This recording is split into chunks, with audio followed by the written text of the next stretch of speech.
Okay, thank you everyone for joining. हम बात कर रहे हैं आज भगवत गीता में जो 3 गुण हैं उनकी बात करेंगे। तो जो हमारे सेशंस का मुख्य उद्देश्य वो है कि हम भगवत गीता को कैसे अपनी लाइफ में प्रैक्टिकली अप्लाई कर सकते हैं। और ये इम्पोर्टेंट है क्योंकि भगवत गीता एक थ्योरेटिकल किताब नहीं है जिसमें कि कुछ जैसे हम मैथ्स पढ़ते हैं, मैथ्स में थ्योरी पढ़ते हैं, उसकी एप्लीकेशंस भी होती है पर एप्लीकेशन सिखाई नहीं जाती। इसी प्रकार से भगवत गीता भी कुछ लोग पढ़ते हैं पर उसकी एप्लीकेशंस हमें पता नहीं होती। तो जब हम सही सोर्स से सुनते हैं तो फिर हम उसको अप्लाई करना सीख सकते हैं। और स्पेशली एप्लीकेशन के लिए ये भी इम्पोर्टेंट है कि हम ऐसे लोगों के साथ में वो कर रहे हैं उसको अप्लाई करने की कोशिश जिनने इसको अप्लाई किया है उनकी लाइफ में। सो that is very important. So just one second. Okay, thank you. So जैसे हमने जस्ट अ ब्रीफ ओवरव्यू हमने पिछली बार बात करी थी, थोड़ा सा एक इंट्रोडक्शन दिया था, तो बहुत सारी चीजें हमने बहुत शॉर्ट में कवर करी थी। पर जो एक इम्पोर्टेंट पॉइंट था वो ये था कि हमको परंपरा में ज्ञान को प्राप्त करना चाहिए।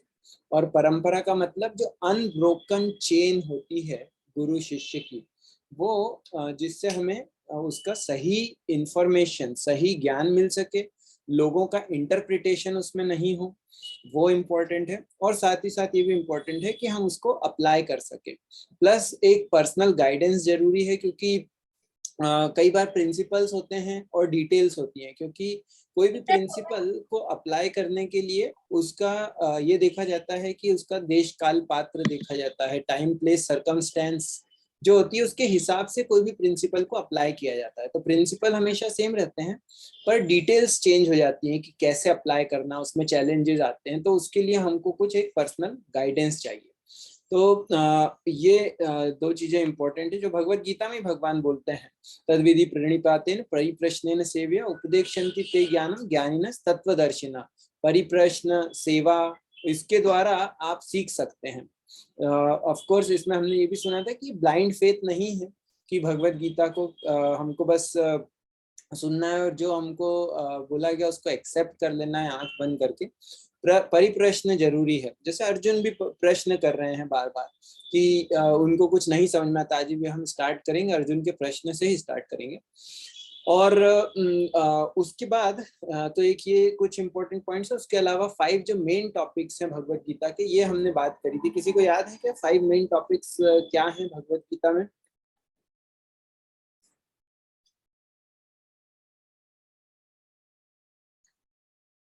जो मेन टॉपिक्स हैं भगवत गीता में, 5 मुख्य टॉपिक्स कवर किए गए हैं।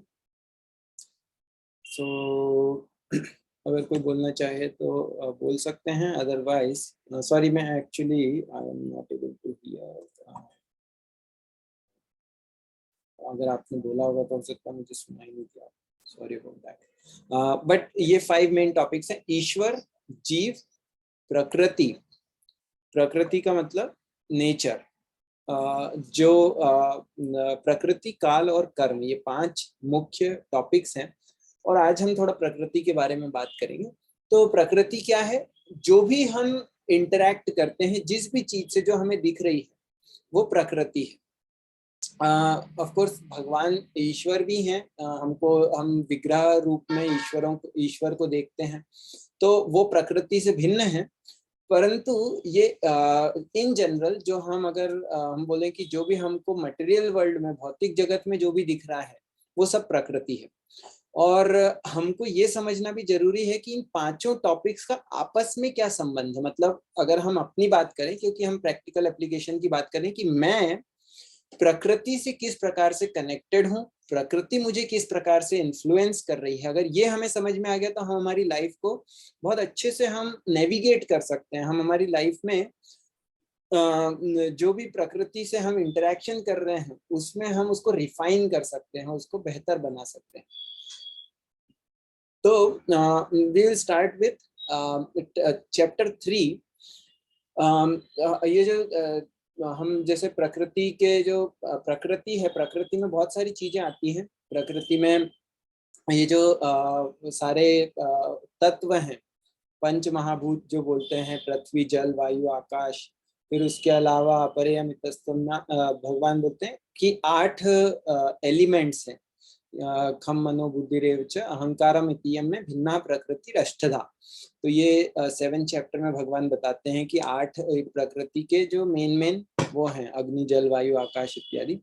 और उसके अलावा जीव है, जीव भी भगवान की एक प्रकार से शक्ति है, जो अपरा वो परा प्रकृति है। तो हम ज्यादा टेक्निकल उसमें नहीं जाएंगे, हम ये देखेंगे कि अर्जुन 3rd चैप्टर में एक प्रश्न पूछते हैं, बहुत इंपॉर्टेंट। बोलते हैं अत केन प्रयुक्तोयम पापम चरति पुरुष अनिच्छनपि वार्ष्णेय बलादिव नियोजितः। इसका अर्थ क्या है कि ऐसा क्यों होता है कि कभी कभी हमें ऐसा लगता है कि हम कुछ कार्य कर रहे हैं जो हम नहीं करना चाहते, ऐसे कि जैसे कि कोई हमको जबरदस्ती फोर्स करके बल से हमसे कुछ कार्य करवा रहा है। ऐसा क्यों होता है, ये अर्जुन का प्रश्न है कि व्यक्ति पाप करता है, या कई बार हम पाप नहीं भी बोले तो बहुत सारे कार्य ऐसे होते हैं जो हम करते हैं जो हम नहीं भी करना चाहते, पर हम कर देते हैं। तो भगवान उसके उत्तर में 3rd चैप्टर में 37वें वर्ष में बोलते हैं, श्री भगवान उवाच कामेश क्रोधेश रजो गुण समुद्भवः महाश्नो महापाप्मा विधियेनम इह वेरिणम। तो भगवान बोलते हैं कि ये काम और क्रोध के कारण ये होता है, जो कहाँ से उत्पन्न होते हैं, रजोगुण से, उद्भवः रजोगुण से उत्पन्न होते हैं। और ये हमारे इनके कारण व्यक्ति बहुत बुरा फंस जाता है, ऐसा बोल सकते हैं कि हमारे दुश्मन है काम क्रोध, या हम रजोगुण की बात कर सकते हैं। तो रजोगुण को यहाँ पे भगवान इंट्रोड्यूस कर रहे हैं कि उसका इफेक्ट क्या है, कामेश क्रोधेश। तो इसको हम समझेंगे। 3rd चैप्टर बहुत अर्ली इसको भगवान इंट्रोड्यूस करते हैं, पर 14 चैप्टर में फिर भगवान इसको थोड़ा डिटेल में कवर करते हैं कि एक्चुअली ये गुण क्या है, इनका इन्फ्लुएंस कैसे होता है। तो क्योंकि अगेन ये सब शॉर्ट सेशन से हम बहुत डिटेल में एक एक वर्स के थ्रू नहीं जा रहे हैं, पर 14 चैप्टर में भगवान बताते हैं कि 3 मुख्य गुण हैं, सत्व रजस और तमस। ये जो 3 गुण हैं, इनका प्रभाव हर जीव के ऊपर रहता है। हमारी प्रकृति, हमारे जो हम जैसे जब हम देखते हैं कि रिसर्च भी बोल रही है, रिसर्च क्या बोलती है कि हर व्यक्ति का कुछ बिहेवियर रहता है, उसमें कुछ फैक्टर्स तो ऐसे होते हैं कि जो हमको पता है कि मतलब हमारा एनवायरनमेंट कैसा है, और हमारे आसपास का हम किस एनवायरनमेंट में हम बड़े हुए, इन सब चीजों का हमारे ऊपर बहुत डीप इम्पैक्ट होता है। तो उसके कारण हम उसका इन्फ्लुएंस होता है, जिसके कारण एक प्रकार से हम बोल सकते हैं डिसाइड होता है कि हम किस प्रकार से एक्ट करेंगे, हमारा बिहेवियर कैसा होगा, हमारा नेचर कैसा होगा। तो ये तो एक हमारा एक्सटर्नल एनवायरनमेंट हो गया, प्लस साथ ही साथ एक इंटरनल एनवायरनमेंट होता है। इंटरनल एनवायरनमेंट मतलब कि ये हमारे थोड़े से पुराने उस पर डिपेंड करता है, हमारे पूर्व जन्म के कर्मों पर डिपेंड करता है, हमारे साथ और भी बहुत सारे फैक्टर्स होते हैं। भगवान भगवत गीता में बताते हैं कि 5 फैक्टर्स होते हैं किसी भी कार्य के, तो 2 जगह अलग अलग इस प्रकार की लिस्ट भगवान देते हैं। तो जो ये हमारा जो बिहेवियर है, जो लोगों को दिखता है, वो एक्सटर्नल फैक्टर से और इंटरनल फैक्टर से इन्फ्लुएंस होता है, और वो मैनिफेस्ट किस रूप में होता है उसको 3 गुणों में विभाजित किया जा सकता है, सत्व रजस और तमस। पर ये 3 गुण वो सिर्फ 3 ऐसी बकेट्स नहीं है कि हम या तो सत्व गुण में होंगे, या रजोगुण में होंगे, तमोगुण में होंगे। भगवान बताते हैं कि ये तीनों गुण एक प्रकार से इनका मिक्सचर भी रहता है, कि जैसे हम 3 प्राइमरी कलर्स का एग्जांपल बेस्ट है, कि जब हम कलर्स की बात करते हैं तो 3 प्राइमरी कलर्स होते हैं, शायद सभी को पता होगा, red green blue RGB scheme में, और या फिर sorry red blue and yellow, और आरजीबी में रेड ग्रीन ब्लू होता है। But there are different colours, 3 primary colours, और उसके बाद उनको मिला के हम मिलियंस ऑफ कलर्स बना सकते हैं। अलग अलग प्रपोर्शन में मिलाएंगे तो उसके अलग अलग कलर्स मिलेंगे, तो orange whatever, there are so many colours. तो इसी प्रकार से जो 3 गुण हैं, इन तीनों को मिलाने से हम जितने विभिन्न प्रकार के व्यवहार देखते हैं इस पृथ्वी पे, हम बोल सकते हैं वो सभी इन्हीं 3 गुणों के मिक्सचर से बने हैं। और इन तीनों में हमेशा कंपटीशन चलता रहता है। तो let me just quickly maybe I will just go through this some of the slides. ये किसी और ने बनाई थी, तो मैं इनको सबको कवर नहीं करूंगा, पर मैं जस्ट कुछ चीजें इसमें से इम्पोर्टेंट है जो कवर करूंगा। कि यहाँ पे 10th वर्स में 14th चैप्टर, सॉरी, सो 14th चैप्टर जैसे मैंने बताया कि इसमें भगवान तीनों गुणों के बारे में बता रहे हैं। और 14 चैप्टर के बाद 17th और 18th में भी काफी कुछ भगवान ये बताते हैं 3 गुणों के बारे में। तो थोड़ा बहुत हम 14 और 17 के कुछ वर्सेस कवर करेंगे, तो जो प्रैक्टिकली हम कैसे अप्लाई कर सकते हैं। तो भगवान बोलते हैं कि तीनों में आपस में स्पर्धा चलती रहती है, तीनों गुणों में। तो कभी हम अपने जीवन में भी देखें, जैसे फॉर एग्जाम्पल कि इसको समझने के पहले let's go and just quickly see कि बहुत ब्रीफ में ये 3 गुणों के वो क्या है बिहेवियर, उसका जो सिम्टम्स हैं वो क्या है। सो सतोगुण को सबसे अच्छा माना जाता है, जो शुद्ध होने के कारण, जैसे इसमें लिखा है, भगवान बोलते हैं कि सतोगुण 14.6 में अन्य गुणों की अपेक्षा शुद्ध है, तो इसलिए प्रकाश को प्रदान करने वाला है और पापों से मुक्त करने वाला है। तो जो लोग इस गुण में स्थित होते हैं वे सुख तथा ज्ञान के भाव से बन जाते हैं। सुख संगेन बदनाति ज्ञान संगेन च अनघ।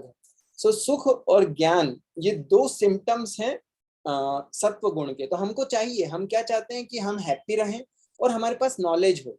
सच्चिद आनंद जो बोलते हैं, तो चित और आनंद, इसका मतलब कि हम चाहते हैं, हर कोई चाहता है कि हमारी लाइफ में हम खुश रहें और हमारे पास इंफॉर्मेशन हो, ज्ञान हो, सिर्फ इंफॉर्मेशन नहीं, प्रॉपर नॉलेज हो, विजडम हो। तो ये कहाँ से आता है? सत्वगुण से आता है। सत्वगुण अगर हम कल्टीवेट करेंगे तो ये चीजें नेचुरली डेवलप होंगी। और हम आगे देखेंगे कि हर चीज प्रकृति में वो हमारे ऊपर इन्फ्लुएंस डाल रही। तो अगर हम छोटी छोटी चीजें ऐसी कर सकते हैं जिससे हम सत्वगुण की तरफ मूव हो, और अगर सत्वगुण की तरफ मूव होंगे तो नेचुरली हैप्पीनेस और नॉलेज बढ़ेगा। तो ये दोनों चीजें इंटरडिपेंडेंट है। हम कुछ एक्शंस करते हैं, हमारा बिहेवियर वो भी सत्वगुण में होना चाहिए या प्रयास करना चाहिए। और जब हम सत्वगुण की चीजों को एक्सेप्ट करते हैं, उसको अप्लाई करते हैं अपने लाइफ में, तो फिर सत्वगुण बढ़ता है, विच मीन्स कि उसके सिम्टम्स हैप्पीनेस और नॉलेज बढ़ेंगे। So this is how it works. रजोगुण के बारे में हमने पहले ही सुन लिया, काम एष क्रोध एष, तो भगवान ने वो बताया है। पर यहाँ पे 14 चैप्टर में और बता रहे हैं कि रजोगुण की उत्पत्ति असीम आकांक्षाओं तथा तृष्णाओं से होती है, और इसी के कारण से देवधारी जीव सकाम कर्मों से बंध जाता है। तो अगर सिंपल लैंग्वेज में बोले तो इसमें बहुत सारी एक्टिविटी है, पैशन, जब हम इसको इंग्लिश में पैशन बोला जाता है। सत्वगुण मतलब मोड ऑफ गुडनेस, रजोगुण मतलब मोड ऑफ पैशन। और पैशन को हम कहते भी कि फॉलो योर पैशन, पैशन अच्छा है। पैशन मीन्स एक्टिविटी, तो उसका एक पॉजिटिव एस्पेक्ट भी है, एक नेगेटिव एस्पेक्ट भी है। यहाँ पे रजोगुण का थोड़ा सा नेगेटिव कनोटेशन होता है। व्यक्ति अगर रजोगुण में होता है, खैर हमको उसको पॉजिटिवली भी लेना है, कि अभी हम देखेंगे थोड़ा सा कि जब हमें कुछ एक्टिविटी करनी है, जैसे बिजनेस करना है, तो बिजनेस रजोगुण में हो सकता है, सत्व गुण में नहीं हो सकता, क्योंकि सत्व गुण में व्यक्ति संतुष्ट है, शांत है, तो वो बिजनेस के लिए एफर्ट ही नहीं डालेगा। पर रजोगुण में व्यक्ति एफर्ट डालेगा, थोड़ा काम करेगा। पर यहाँ पे थोड़ा सा नेगेटिव भी आता है कि व्यक्ति इतना खो जाता है कि वो असली चीज भूल जाता है कि वास्तविक क्या है, वो बंध जाता है और वो कभी सेटिस्फाइड नहीं होता रजोगुण में। तो ये उसका नेगेटिव एस्पेक्ट है। हम पॉजिटिव एस्पेक्ट पे फोकस करेंगे। पर रजोगुण थोड़ा सा मिक्स है, मतलब अच्छा भी है बुरा भी है। इसके बाद आता है तमोगुण। तमोगुण मतलब मोड ऑफ इग्नोरेंस या मोड ऑफ डार्कनेस बोलते हैं इंग्लिश में। तो इसमें भगवान बोलते हैं कि इसमें व्यक्ति क्या होता है, प्रमाद, आलस्य, नींद, ये चीजें मतलब मूर्खता, ये चीजें तमोगुण के सिम्टम्स हैं। व्यक्ति बहुत आलसी हो जाता है, सोता रहता है, काम जो उसको करना है पता है वो भी नहीं कर पाता। जैसे हम देखते हैं कई हमारी आदत रहती प्रोक्रेस्टिनेशन की, तो वो जो प्रोक्रेस्टिनेशन वाला पार्ट है, हो सकता है कि हम कुछ जगह में एक्टिव रहते हैं और कुछ समय में इनएक्टिव रहते हैं। जो वो इनएक्टिविटी वाला पार्ट है, कुछ चीजें हम बोलते हैं कि हाँ हाँ कर लेंगे, बाद में करेंगे, वो वाला जो पार्ट है वो कहाँ से आ रहा है, वो तमोगुण के इन्फ्लुएंस से आ रहा है। और फिर जब आप एक्टिव हैं, काम कर रहे हैं, वो कहाँ से आ रहा है, रजोगुण से आ रहा है। जैसे हम हमारी लाइफ में ही दिन में भी देख सकते हैं, दिन में भी कहते हैं कि सुबह का समय वो सत्व गुण का होता है। तो हम देखते हैं लोग बोलते हैं मेडिटेशन सुबह करिए, सुबह जल्दी उठिए, यू आर फोकस्ड। सत्व गुण का एक वो है कि बहुत फोकस रहता है व्यक्ति। और रजोगुण क्या, दिन का समय, रजोगुण का समय व्यक्ति एक्टिविटी कर रहा है, भाग दौड़ इधर उधर ये सब कर रहा है, तो ये रजोगुण है। और फिर रात का समय तमोगुण है, लोग ड्रिंक करते हैं, सो रहे हैं, तो ये सब चीजें जो है टाइम वेस्ट कर देते हैं रात के समय में, ये तमोगुण के प्रभाव है। तो अगर हम कंट्रोल में हैं तो हम किसी भी समय किसी भी गुण में हो सकते हैं, हम दिन में और रात में भी सत्व गुण में रह सकते हैं, पर इन गुणों का थोड़ा बहुत इन्फ्लुएंस समय के अनुसार भी होता है। और फिर उसके बाद हमने जैसे बताया कि इन तीनों गुणों में आपस में स्पर्धा चलती रहती, कभी सत्वगुण आगे बढ़ जाता है, ज्यादा हो जाता है, कभी रजोगुण, कभी तमोगुण। पर जैसे कि हमने अभी तक सुना तो ये शायद क्लियर हो गया होगा कि सत्वगुण बेटर है, रजोगुण अच्छा भी है बुरा भी है, और तमोगुण में कुछ बहुत अच्छाई चीजें हैं नहीं।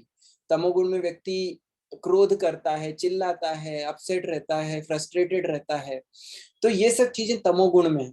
तो उसमें बहुत कुछ ऐसी चीजें नहीं है जो बहुत अच्छी हो जिसके लिए हम बोल सके कि हाँ तमोगुण होना चाहिए। रजोगुण में हम कह सकते हैं कि हाँ कभी कभी रजोगुण होना चाहिए, क्यों, क्योंकि उसमें एक्टिविटी ने, तो व्यक्ति जो उसको काम करना है, जॉब कर रहा है, स्टडीज करनी है, या तो हम जॉब कर रहे हैं, स्टडीज कर रहे हैं, या बिजनेस कर रहे हैं, so as a profession, as a career, we need a little bit of तमोगुण, रजोगुण, we need a little bit of passion, so that हम उन एक्टिविटीज को कर सकें। जैसे स्ट्रेस के लिए भी बोलते हैं कि एक हेल्दी स्ट्रेस होना जरूरी है, वो नहीं होगा तो हम कुछ भी नहीं करेंगे, हम ठीक है चल रहा है, जैसा चल रहा है चलने दो, so that is not very good. So ये रजोगुण, तमोगुण और सत्वगुण का थोड़ा सा इंट्रोडक्शन है।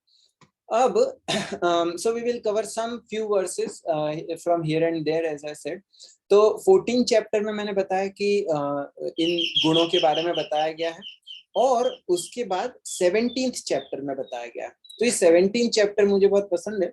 17 चैप्टर में बहुत प्रैक्टिकल चीजें भगवान बताते हैं। जैसे बताते हैं कि जो ये खाना है हमारा, तो एक चीज तो हमको क्लियर हो गई कि हमको सत्वगुण में जाना है, सत्वगुण की तरफ जाने का प्रयास करना है, क्योंकि इट इज हम उससे जो उसका इफेक्ट होगा हमारे ऊपर वो बहुत पॉजिटिव है। तो मैं let me just tell a few more qualities of सत्वगुण, because that is very motivating. जैसे फॉर एग्जांपल फोकस, तो सत्वगुण में जो व्यक्ति रहता है वो बहुत फोकस्ड रह सकता है, वो बहुत मतलब कि वो डिस्ट्रैक्ट नहीं होगा आसानी से। अभी आजकल हम क्या देखते हैं कि हम बहुत इजीली डिस्ट्रैक्ट हो जाते हैं, क्यों, तो वो दैट इज मोर रजोगुण। रजोगुण का मतलब है कि व्यक्ति इधर है उधर है, उसका ध्यान फोकस नहीं। सत्वगुण में जो व्यक्ति रहता है, मेडिटेशन भी कहते हैं कि जब व्यक्ति मेडिटेशन करता है तो वो फोकस उसका बढ़ता है, क्यों, क्योंकि वो धीरे धीरे सत्वगुण की तरफ जा रहा है। सत्वगुण में व्यक्ति ग्राउंडेड रहता है। So that is very powerful and helpful, क्योंकि जब हम सही और जब हम इस प्रकार से फोकस्ड रहते हैं, ग्राउंडेड रहते हैं, तो हम चीजों को सही रूप में देख पाते हैं, हम रियलिटी को देख पाते हैं, हम रिस्पॉन्ड कर सकते हैं, हम रिएक्ट नहीं करेंगे।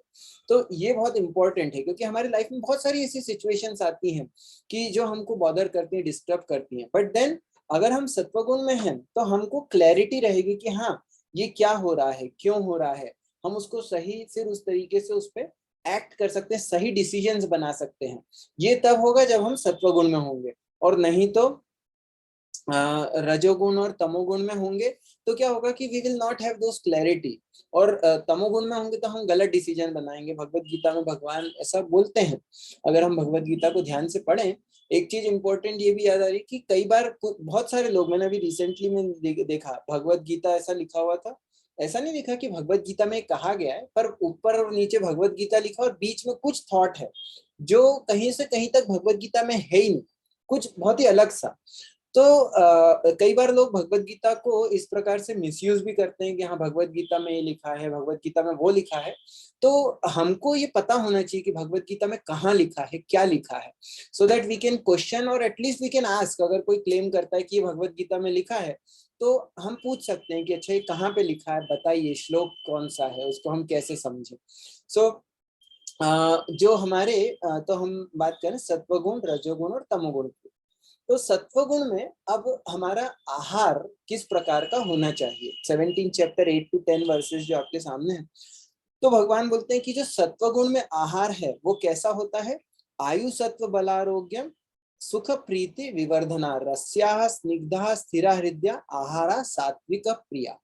जो सात्विक व्यक्ति है उसको कैसा आहार पसंद होगा कि जो सत्व, जो आयु बढ़ाने वाला है, बल को बढ़ाने वाला है, आरोग्य बढ़ाता है, मतलब रोगों को दूर करने वाला है, और सुख प्रीति विवर्धना जो अच्छा है, टेस्टी है, खाना साधारण हो, सिंपल हो, परंतु टेस्टी हो, और साथ ही साथ वो हेल्दी हो।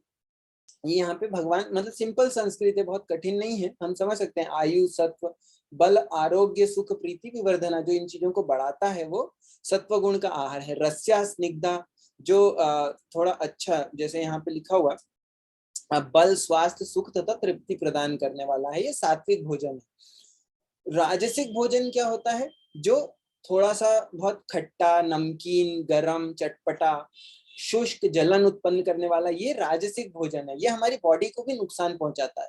और हम देखते हैं कि जो मिर्ची और ये सब, जो नमकीन, ये सब ज्यादा खाने से ये हमारे एक्टिविटी बढ़ाते हैं, थोड़ा हमको मतलब एक्टिव करते हैं, प्लस साथ ही साथ हमको इससे कहीं ना कहीं भगवान बोल रहे हैं कि सॉरी, ये आहार राजस श्रेष्ठा दुख शोक अमय प्रदा, कि ये दुख शोक और अमय ये प्रदान, ये देता है। तो भगवान बोल रहे हैं कि ये उतना अच्छा नहीं है, रोग प्रदान करता है, दुख और शोक देता है, जो राजसिक भोजन है। और उसके बाद तमोगुण का भोजन है। तो तमोगुण के भोजन के लिए क्या बोल रहे हैं कि जो बहुत पहले का बना हुआ भोजन है। तो प्रसाद एक अलग श्रेणी में आता है, क्योंकि प्रसाद इन तीनों गुणों से ऊपर है, निस्त्रय गुणो भवार्थिक। परंतु जो बहुत पुराना बना हुआ बासी भोजन बोलते हैं, बासी है, खराब हो गया है, उसमें स्मेल आ रही है, ऐसा भोजन, या जो अमेध्य है, जो किसी का झूठा छोड़ा हुआ, या फिर कई कई सारी चीजें इसमें टेक्निकल, जैसे मैंने बताया कि भगवत गीता में कुछ प्रिंसिपल्स दिए हुए हैं, उनकी डिटेल्स फिर और अन्य शास्त्रों में दी हुई है। तो जैसे कि बताया गया है कि जो नॉन वेजिटेरियन फूड है वो तमोगुण की श्रेणी में आता है। और सिर्फ शास्त्र नहीं बोल रहे, अब हम देखें कि एक्चुअली अब जो साइंटिफिक रिसर्च है, हम कई बार बोलते हैं कि नहीं जो साइंस बोल रहा है, ये जो रिसर्च बोल रही है वो सही है, और एक्चुअली हम अगर बहुत क्लोजली देखेंगे तो रिसर्च फाइनली क्या कर रही है, वो रिसर्च बता रही है, जो हम देखें अगर लेटेस्ट फीचर्स रिसर्च, तो वो धीरे धीरे करके वो वही बातें बोल रहे हैं जो शास्त्रों में हमारे ऑलरेडी लिखी हुई। जैसे कि यूएस में जब मैं था वहां पे, तो पहले था कि रेड मीट नहीं खाना चाहिए। तो मतलब वो लोग हैं जो मीट ईटिंग प्रमोट कर रहे हैं, और बहुत सारे इंस्टीट्यूशंस हैं, बहुत सारे बिजनेसेस हैं, गवर्नमेंट्स हैं, तो उनके अपने वेस्टेड इंटरेस्ट हैं, जिसके कारण वो उसको मना नहीं कर सकते, क्योंकि फिर मतलब बहुत सारे पॉलिटिक्स और ये सब चीजें होती हैं। पर वो क्या बोल रहे हैं, खुद वो लोग बोल रहे हैं, अगर आप जो यूएस की जो आपके आइडियल प्लेट, उनका एक वो है, मुझे उसका नाम याद नहीं है, पर आप देखेंगे तो उसमें प्लेट में बोल रहे हैं कि आप मीट को कम करिए, लीन मीट यूज करिए, रेड मीट मत खाइए। क्यों? क्योंकि वो आपके बॉडी के लिए अच्छा नहीं है। तो यहाँ पे डायरेक्टली नहीं लिखा है, परंतु नॉन वेजिटेरियन फूड या इस प्रकार की चीजें ये तमोगुण को बढ़ाती हैं। इवन अन्य शास्त्रों में बताया गया कि प्याज लहसुन ये चीजें भी तमोगुण में आती है, इसीलिए इनको कभी भी भोग नहीं लगाया जाता। जब भी हम देखते हैं मंदिरों में कभी भी आपको प्याज लहसुन नहीं मिलेगा। क्यों? जब ये फेस्टिवल्स होते हैं तो बिना प्याज लहसुन का बनता है, तो कुछ तो उसमें अगर अच्छा है, कहते हैं कि उसमें कुछ अच्छे गुण भी हैं, पर अगर अच्छे गुण हैं तो फिर मंदिरों में या फिर फेस्टिवल्स पे क्यों यूज नहीं होता? मतलब कुछ ना कुछ उसमें नेगेटिव है। और फिर रिसर्च बताती है कि इसमें कुछ ऐसे केमिकल्स होते हैं जो हमारे माइंड को वो कर देते हैं, मतलब ऑब्स्ट्रक्ट कर देते हैं, उसकी क्लैरिटी हटा देते हैं, और इवन हम सही डिसीजन नहीं बना सकते। मैंने एक आर्टिकल पढ़ा था जिसमें था कि ये जो हमारा लहसुन है, ये पायलट्स, जो फाइटर पायलट्स होते हैं, उन लोगों को खाना, स्पेशली जब वो वॉर के लिए जा रहे हैं, तब मना रहता है। तो क्यों? क्योंकि उसमें जो रिएक्शन टाइम रहता है हमारे ब्रेन का वो बढ़ जाता है, और रिएक्शन टाइम बहुत इंपॉर्टेंट है क्योंकि फाइटर्स को बहुत they have to be very focused and they have to be very fast in taking actions, पर वो कम हो जाता है। और इसी प्रकार से मेडिटेशन, जो अगर हम मेडिटेशन कर रहे हैं तो मेडिटेशन में भी ऑब्स्ट्रक्शन प्रदान करता है। इसीलिए हम देखते हैं कि अब जैसे जैन लोग हैं, वो लोग भी सत्वगुण की तरफ उनका एक प्रकार से उनका आहार सत्वगुणी है। हम बोलते हैं ना कि ये सात्विक भोजन यहाँ पे मिलेगा, जैन भोजन सात्विक है। और ये क्यों? तो ये सब यहीं से आ रहा है, सब शास्त्रों में हमारे ऑलरेडी दिया हुआ है कि ये जो फूड है ये हमारे ऊपर बहुत इम्पैक्ट करता है। तो ये सब चीजें हमको कम करने का प्रयास करना चाहिए। हो सकता है हम इमीडिएटली नहीं छोड़ पाए, दैट्स ओके, पर एटलीस्ट हमको अवेयरनेस होनी चाहिए। ये बहुत इंपॉर्टेंट है कि हमको क्लैरिटी है कि हम ये खा भी रहे हैं तो ये ठीक नहीं है, मुझे इसको कम करने की कोशिश करनी है। हमको अपने आप को जज नहीं करना है, हमको अपने आप को ये नहीं करना है कि टॉर्चर करना है। हमारा एक लाइफस्टाइल है, हम एक प्रकार से यूज टू हैं, but we have to be aware and then decrease. हमको पता होना चाहिए कि हमारा गोल है सत्वगुण की तरफ जाना। क्यों? क्योंकि सत्वगुण हमारे लिए और हमारे आसपास वालों के लिए अच्छा है, तो हम उसकी तरफ मूव करें धीरे धीरे। रजोगुण का और तमोगुण का जो भोजन है उसको हम कम करने की कोशिश करें। तो ये थोड़ा सा एक प्रैक्टिकल एप्लीकेशन हमारे आज के वर्ष में था। और भी एक चीज है जो मैं सोच रहा था कवर करने के लिए, पर लेट्स ट्राई, हमारे पास समय है थोड़ा। अभी तक कोई क्वेश्चन है क्या? अभी let's see if there are any questions we can. इस टॉपिक से रिलेटेड हमने 3 गुणों की बात करी, टू समराइज, और 3 गुणों में उनका क्या क्या प्रभाव होता है। तीनों गुण आपस में ऊपर नीचे हमारे ऊपर इन्फ्लुएंस करते रहते हैं अलग अलग समय के अनुसार या अलग अलग सिचुएशन के अनुसार, और सत्व गुण इसमें से श्रेष्ठ है, और रजोगुण और तमोगुण वो इससे लोअर है। इसके अलावा हमने बताया कि भोजन वो भी 3 गुणों का में जो होता है। तो यहाँ पे ये भी लिखा है कि जो सात्विक व्यक्ति हो उसको इस प्रकार का भोजन प्रिय है, और या फिर हम ऐसा भी देख सकते हैं कि इस प्रकार का भोजन करने से सत्वगुण बढ़ता है। ये दोनों चीजें आपस में कनेक्टेड है। सो ये हमने अभी तक देखा। तो इससे रिलेटेड कुछ क्वेश्चन है क्या किसी का भी? Let me see if I can how I can do this. Wait 1 second.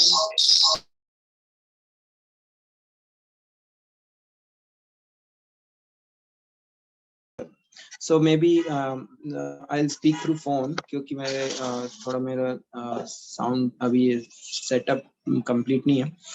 But yeah, let's see if anyone has any questions so far.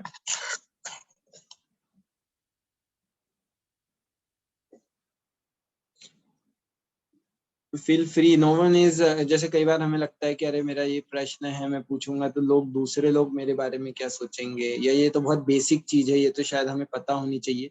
पर शास्त्र में ऐसा नहीं लिखा। शास्त्रों में लिखा है कि जो भी हमारा प्रश्न हो वो पूछना चाहिए, पर प्रश्न पूछने से और क्लैरिटी आती हो सकता है कई बार और दूसरे लोग हेजिटेट कर रहे हैं, उनका भी सेम प्रश्न हो।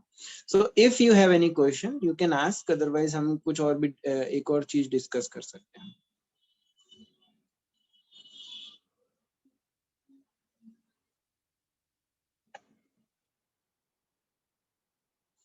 ओके, सो लग नहीं रहा है कि अभी कुछ क्वेश्चन है, तो लेट्स डू दिस। सो हम एक और टॉपिक कवर करेंगे।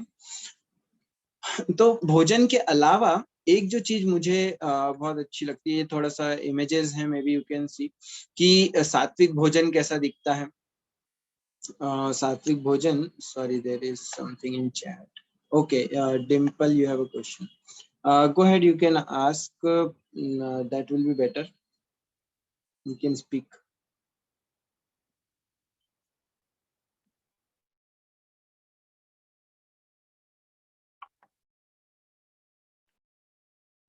भोजन बनाने की प्रक्रिया सात्विक, राजसिक और तमस में अंतर रहता है, या भोजन बनाने वाले के भाव, क्या इनमें कुछ प्रभाव पड़ता है?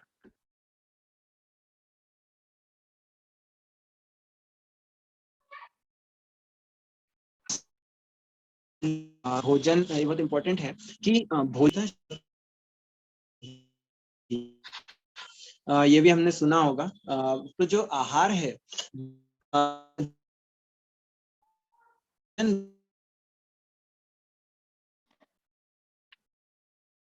आवाज ठीक नहीं आ रही है। कॉन्शियसनेस, उसकी चेतना का जो खा रहा है, आवाज आ रही? अरे नहीं आ रही। ओके, सो तो पहले के समय में कई लोग तो बहुत स्पेसिफिक थे, जैसे बोलते थे कि ब्राह्मण वो कहीं से और कहीं पे जहाँ पे भी खाते थे तो वो बहुत फोकस रहते थे। जैसे आजकल हम बोलते हैं कि अरे छुआछूत है और ये सब, तो छुआछूत में ये नहीं था कि ये व्यक्ति इस घर में जन्म हुआ है तो इसलिए इसके हाथ का नहीं खाएंगे। पर पहले के समय में व्यक्ति जब खाते थे तो उनको वो ये देखते थे कि किसने बनाया है और उसकी चेतना क्या है। अगर, क्योंकि कई ऐसे महान भक्त हुए हैं जिनका कि जन्म शूद्र परिवार में हुआ। शूद्र परिवार, क्योंकि भगवान बोलते हैं कि जो चातुर्वर्णम मया सृष्टम गुण कर्म विभागश, तो वो एक अलग पूरा डिस्कशन है। पर जो व्यक्ति बना रहा है उसकी चेतना का असर भोजन में पड़ता है, और वो भोजन जब हम खाते हैं तो हमारे ऊपर पड़ता है। तो इसलिए जब हम बाजार में से खाते हैं तो हमें नहीं पता कि सामने वाले ने किस चेतना में बनाया, वो झगड़ा करके आया था, वो क्या सोच रहा था मन में, किस प्रकार के विचार थे। और सिर्फ चेतना ही नहीं, शुद्धता का भी फर्क पड़ता है कि वो कितनी शुद्धता से बना रहा है, जगह साफ है क्या, जो इंग्रेडिएंट्स हैं वो साफ हैं कि नहीं है। तो इस प्रकार से हर चीज का इम्पैक्ट हमारे ऊपर पड़ता है। बहुत इंपॉर्टेंट पॉइंट ये आपने बताया, ये मैं नहीं बोला था। सो यस, तो हमको बहुत केयरफुल रहना चाहिए कि हम कहाँ से खा रहे हैं, क्या खा रहे हैं। तो ये जैसे हम देख रहे हैं यहाँ पे फ्रूट्स हैं, वेजिटेबल्स हैं, अच्छा सात्विक आहार वो हमको हमारे लिए हेल्पफुल होता है। एक और क्वेश्चन है कि कुछ लोग बोलते हैं कई बार कि आप नॉन वेजिटेरियन फूड को का आनंद क्यों नहीं ले रहे हैं। वो बोलते हैं कि हम एक अपना जीवन छोटा सा ही है, तो आनंद लो, इसको एंजॉय करो। तो अगर तुम नहीं खा रहे हो तो तुम कुछ मिस कर रहे हो। तो ये इस प्रकार से लोग बोलते हैं। पर मेरा अनुभव ये है, पर्सनल अनुभव ये है कि पहली बात तो कि ठीक है, वो हम दूसरों को जज ना करें कि वो क्या कर रहे हैं, क्योंकि वो उनकी चॉइस है। हम हमारी चॉइसेस, जैसे वो उनकी चॉइस बनाने के लिए फ्री हैं, वैसे ही हम हमारी चॉइस बनाने के लिए फ्री हैं। क्योंकि हम अगर हम दूसरों को एनकरेज कर सकते हैं कि देखो इसका, क्योंकि एक अच्छा फ्रेंड होता है तो अच्छे फ्रेंड की निशानी क्या है कि वो दूसरे का भला चाहता है अपने फ्रेंड का। तो बोलेगा देखो मैंने ये सुना है और मेरा एक्सपीरियंस है कि ये जो आप नॉन वेजिटेरियन खाना खा रहे हैं तो ये आपके लिए, शरीर के लिए भी अच्छा नहीं है, रिसर्च बोल रही है, प्लस साथ ही साथ आपकी कॉन्शियसनेस के लिए, आपके मन, उसके लिए भी अच्छा नहीं है, आपकी विचारों के लिए अच्छा नहीं है। तो और दूसरा ऑफ कोर्स उसमें हिंसा है, तो वो हिंसा ग्रॉस हिंसा है कि किसी जीव की हत्या करना, तो वो एथिकली भी सही नहीं है। तो इसलिए आपको नहीं खाना चाहिए। पर अगर वो बोलते नहीं हम तो खाएंगे, तो हम रिस्पेक्टफुली बोल सकते हैं कि ठीक है, आपके पास चॉइस है, आप जैसा खाना चाहें उसी प्रकार से मेरे पास चॉइस है, मैं जो खाना चाहूँ। So I am respecting your choice, you respect my choice. So इस प्रकार का हम एक अच्छा बातचीत कर सकते हैं। इसके अलावा बहुत सारे चीजें हैं इस विषय पे बोली जा सकती, परंतु जैसे अब लोग बोलते हैं कि भाई एक ही जीवन है तो उसको एंजॉय करो। तो ये कहना गलत होगा कि जो नॉन वेजिटेरियन फूड है वो ही टेस्टी है और वेजिटेरियन फूड टेस्टी नहीं है। ये जो एक मिथ है, क्योंकि अगर आपने बहुत अच्छा वेजिटेरियन खाना खाया है तो आप जानते हैं कि there are very very tasty dishes within vegetarian world. और हो सकता है किसी को पसंद नहीं हो, वो बात अलग है, किसी को नॉन वेजिटेरियन ज्यादा पसंद हो। पर ऐसा नहीं है कि वेजिटेरियन फूड टेस्टी नहीं होता, क्योंकि हमारा अनुभव है कि अधिकतर लोग जो इस्कॉन से जुड़ते हैं या मीट वगैरह खाना बंद कर देते हैं, तो वो जब धीरे धीरे सत्वगुण की तरफ जाते हैं तो उनको ये भोजन इतना अच्छा लगता है कि वो दूसरे भोजन के प्रति सोच भी नहीं सकते बारे में। इवन जैसे जो अनियन और गार्लिक की स्मेल है, इवन वो ऐसा लगने लगता है कि यार हम तो खा भी नहीं सकते इसको। वही चीज जो हम पहले बहुत शौक से खाते थे, वही चीज जब हमारा बॉडी और मन शुद्ध हो जाता है तो वही चीज हम खाने की सोच भी नहीं पाते। तो ये चीज है कि वेजिटेरियन फूड, अगर कोई व्यक्ति बोलता है कि आपको कि नॉन वेजिटेरियन फूड ज्यादा टेस्टी है, इसका मतलब कि उसने अच्छा टेस्टी वेजिटेरियन फूड खाया ही नहीं, इसका ये मतलब। और कुछ लोग ये भी बोलते हैं कि प्रोटीन नहीं होता, प्रोटीन वेजिटेरियन फूड में कम होता है, और नॉन वेजिटेरियन फूड में हमको प्रोटीन की रिक्वायरमेंट है, इसलिए हमको नॉन वेज खाना चाहिए। तो ये भी गलत धारणा है, क्योंकि रिसर्च भी ये चीज बोल रही है कि देर इज इनफ प्रोटीन। अगर हम सही बैलेंस्ड डाइट खाएंगे, अगर हम जंक फूड खाएंगे तो फिर डेफिनेटली हमको प्रोटीन नहीं मिलेगा। पर अगर हम हेल्दी फूड खाएंगे, दालें हैं उसमें बहुत प्रोटीन होता है, और पनीर है, बहुत सारी ऐसी वेजिटेरियन चीजें हैं जिसमें इनफ मात्रा में प्रोटीन है। There are many many celebrities and even many many sports people and क्या बोलते हैं, स्पोर्ट्स के अलावा कई सारे जो बॉडी बिल्डर्स वगैरह हैं जो जिनका की जो वेजिटेरियन है एंड उनको कोई प्रोटीन की कमी नहीं है। तो ये तो सिर्फ एक प्रोपागेंडा है कि नॉन वेजिटेरियन फूड के कारण कि ये इसमें प्रोटीन कम हो जाता है। इवन बल्कि हम मतलब खैर ये टॉपिक आज का जो था वो वेजिटेरियन नॉन वेजिटेरियन तो नहीं था, बट इट लुक्स लाइक कि ये इम्पोर्टेंट है एड्रेस करना कि नॉन वेजिटेरियन फूड के और भी बहुत सारे नेगेटिव इम्पैक्ट हमारे पूरे प्लेनेट के ऊपर हैं। अगर हम देखें तो ये जो नॉन वेजिटेरियन फूड है, कहते हैं कि जैसे जो ये रेज एनिमल फार्मिंग हो रही है, मतलब ये तो कुछ लोग बोलते हैं कि भाई ये जरूरी है, इसके बिना हमारे पास खाना नहीं है, पर ऐसा नहीं है। नॉन वेजिटेरियन फूड कहते हैं कि जो एक व्यक्ति जितना नॉन वेजिटेरियन फूड खाने में जितना उसको रेज करने में कॉस्ट और एफर्ट लगता है, उतने ही कॉस्ट और एफर्ट में कई ज्यादा लोग, मेरे पास एग्जैक्ट नंबर नहीं है, but there is some research which indicates कि 10 या 20 या 50 लोग वेजिटेरियन खाना खा सकते हैं। तो there is a high cost that is involve. और एनवायरमेंट के लिए भी अच्छा नहीं। कहते हैं कि जितना हमारा कार्बन CO2 एमिशन या ग्लोबल वार्मिंग जितनी पॉल्यूशन से नहीं बढ़ रही, जितना ये जो व्हीकल से नहीं बढ़ रही, उससे ज्यादा वो एनिमल फार्मिंग के कारण बढ़ रही है। एनिमल फार्मिंग मतलब ये। तो दीज आर या and this is also right कि जो मरा हुआ हमको, this is very good point कि नॉन वेजिटेरियन फूड मतलब डेड एनर्जी है, there is dead things that you are eating.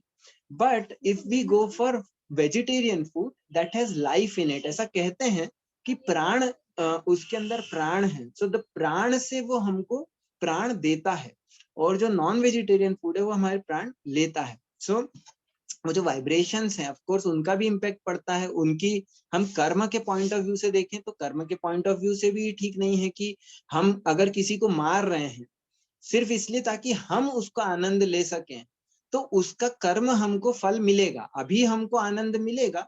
Shreyas और प्रेयस बोलते हैं, श्रेयस मतलब शॉर्ट टर्म बेनिफिट और प्रेयस मतलब लॉन्ग टर्म बेनिफिट। तो हमको अभी हो सकता है कि हमारी टेस्ट जवान को बहुत अच्छा लगे, हमको प्रोटीन मिल जाए, परंतु जो हमने दूसरे व्यक्ति की हत्या करी, उसका जो कर्म है वो हमको इस नहीं तो इस जन्म में भी, नहीं तो अगले जन्मों में उसको भोगना पड़ेगा। तो ये सब बहुत सारे चीजें हैं। Fruits, vegetables, these are full of life, so they actually make us, जैसे भगवान भी बोल रहे हैं कि आयु को बढ़ाने वाला, यहाँ लिखा है जीवन को शुद्ध करने वाला, आयु को बढ़ाने वाला है। क्यों? क्योंकि it makes you, gives you life and not takes life away from you. So very interesting points and thank you for that discussion.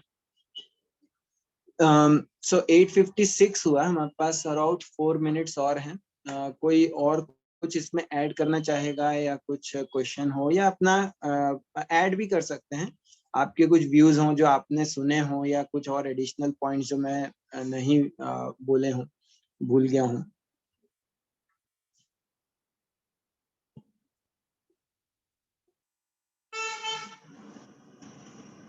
Definitely हमको एक चीज मैं ऐड करना चाहूंगा कि हमको किसी के प्रेशर में अपनी चॉइसेस नहीं बनानी चाहिए।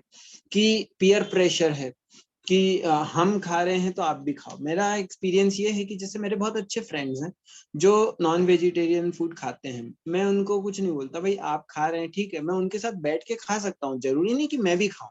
आई can still have a very good relationship. Actually हमारा ये बहुत इंपॉर्टेंट कंसर्न होता है कि हम we want to belong to a place, we want to belong to a group. तो जो ग्रुप करेगा वो हमको करना जरूरी है, ऐसा हमें लगता है, पर ऐसा नहीं है। अगर हम क्लियर हैं कि हमारे प्रिंसिपल्स और हमारी वैल्यूज क्या हैं, तो हम बता सकते हैं कि भाई ये मेरे प्रिंसिपल्स हैं, ये मेरी वैल्यूज हैं, and I respect you for who you are. आपके बिहेवियर्स और मेरे बिहेवियर में या हमारे विचारों में कुछ डिफरेंस हो सकता है, but we can still be very good friends, we can still be relatives, and we can still have different views, we can have different habits. तो हम उस पे फोकस करें कि हाँ, आई respect you, you make your choices and you allow me, you respect my choices, this is what I expect. So this is important. Diksha, I want to say something.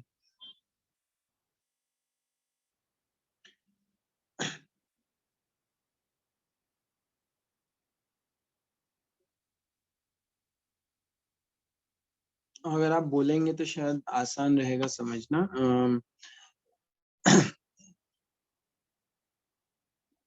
You must eat. Sorry, आप कुछ बोल रहे हैं क्या? हरे कृष्णा प्रभु जी। ये आपने अभी बोला था कि लोग बोलते हैं कि आपको भी खाना चाहिए, हम खा रहे हैं तो यहाँ पे मैंने मतलब मैंने पहले खाया था, फिर मैंने छोड़ दिया। तो मुझे ये चीज काफी रिलेटेबल लग रही थी कि अभी भी लोग मुझे बोलते हैं, या फिर कुछ मेरी जो फ्रेंड्स हैं काफी टाइम बाद मिलते हैं तो वो बोलते हैं कि यार पनीर से क्या होता है, वेज में क्या है इससे ज्यादा अच्छा खाने के लिए। तो हम बोल सकते हैं उनको कि लाइक आपने जैसे बताया कि हम अपने प्रिंसिपल सेट कर सकते हैं, या फिर हम उनके साथ कुछ और प्लान कर सकते हैं कि आज कुछ खाते नहीं, आज कुछ पीते हैं. राइट. नहीं तो जैसे कि अगर एक मैच्योर व्यक्ति है तो वो ये बोलेगा कि देखिए, आप मान लीजिए कि हम बैठे हैं साथ में, आपको नॉन वेजिटेरियन खाना है, आप नॉन वेजिटेरियन खाइए, बट जैसे मैं उस चीज को बात फिर से रिपीट ही कर रहा हूँ कि मैं आपकी चॉइसेस को रिस्पेक्ट कर रहा हूँ, आप मेरी चॉइसेस को रिस्पेक्ट करिए. I will eat vegetarian because these are my principles. तो हम साथ में बैठ सकते हैं, बात कर सकते हैं, पर आप आपका भोजन करिए, मैं मेरा भोजन करूँ.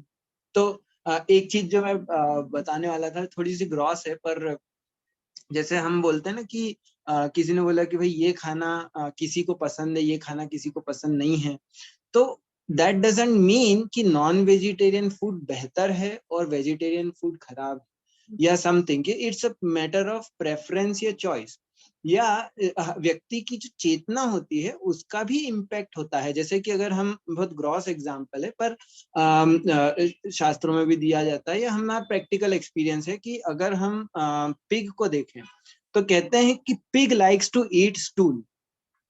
अब हम उस चीज के बारे में सोच भी नहीं सकते, पर pig, he likes eating stool, he enjoys eating stool. तो इसका क्या मतलब है? हम ये थोड़ी ना बोलेंगे कि अब ये बहुत अच्छी चीज है. भाई, अगर उसको अच्छा लग रहा है, इसका ये मतलब नहीं है कि सबको अच्छा लगे. तो इसी प्रकार से हम बोल सकते हैं भाई, आपको अच्छा लग रहा है, that's your choice and preference, and I choose to eat something else, I choose to eat vegetarian. But again, pressure में हमें नहीं करना चाहिए, क्योंकि उसके इम्पैक्ट तो हमारे ऊपर होगा. हम प्रेशर में, ये लाइफ में हर जगह ये लेसन इम्पोर्टेंट है कि कोई भी चीज जब हम काम करते हैं तो प्रेशर में अगर हम करते हैं तो सामने वाले को उसका जो फाइनल इम्पैक्ट है वो तो हमारे ऊपर हो रहा है. क्योंकि जब हम कुछ खा रहे हैं तो मान लो हेल्थ खराब होगी, तो सामने वाले की नहीं होगी, हमारी होगी. और सामने वाले के प्रेशर में हमने खाया तो उसको कुछ इम्पैक्ट नहीं हुआ, उसका इम्पैक्ट हमें हुआ. So we have to make choices that support us, जो हमारे जीवन के लिए इम्पोर्टेंट है, अच्छी हैं, वो चॉइसेस हमें बनानी है. So that's very important. So it's 9:01. We will stop here. क्योंकि मैं चाहता हूँ कि हम समय का ठीक समय पे चालू करें, ठीक समय पे स्टॉप बंद करें. So thank you everyone for joining and listening. I'll send this recording, I'll upload on YouTube and share. But next week we will be talking more about some practical ways, ये जो गुण हमारे ऊपर apply होते हैं, हम कैसे इनको कैसे इन चीजों को अपनी लाइफ में एक्चुअली अप्लाई करके और उससे आगे बढ़ सकते हैं. So thank you everyone for joining and we'll see you next week same time. Hare Krishna.